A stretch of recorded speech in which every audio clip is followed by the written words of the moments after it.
Mandy Whitehead here from Conway in North Wales, continuing to guide around the furnishings of my house as guiding outside for the moment has been temporarily suspended.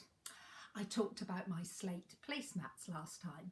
Well, now I want to show you some of my other prized possessions, which are my beautiful Welsh tapestry blankets. These ones here were inherited from my mother-in-law. They're over 50 years old. And they're what they call a double cloth, which means they're very cleverly woven, so they're reversible, and yet all one piece of fabric.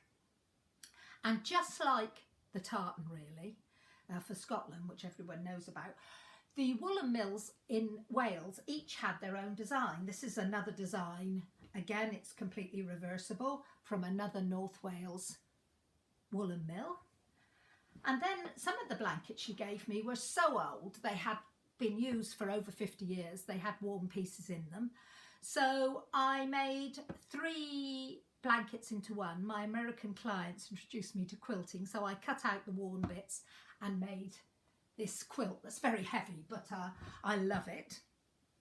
Now my blankets and cushions are from a lovely little wool mill in Pembrokeshire, which is South Wales. You know, Wales is like a letter C, this bit sticking out at the bottom.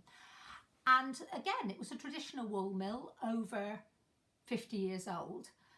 But nowadays, we like our wool soft and snuggly. And if you've ever felt a good tweed jacket, you know it's not snuggly, even though it might be very hard wearing. And the reason is that British wool, particularly from mountain areas, has something, I don't think this will focus, but if you look carefully at the fleece, you'll see it has a much coarser fabric in it called kemp.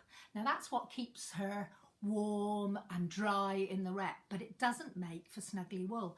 So Tregwynt, not only did they update the designs, but they used some New Zealand lamb's wool, which is much softer. So it's still woven and dyed and spun in Wales, but the original fibre is much more appealing to modern tastes. So they had to change to survive, and they're doing very, very well.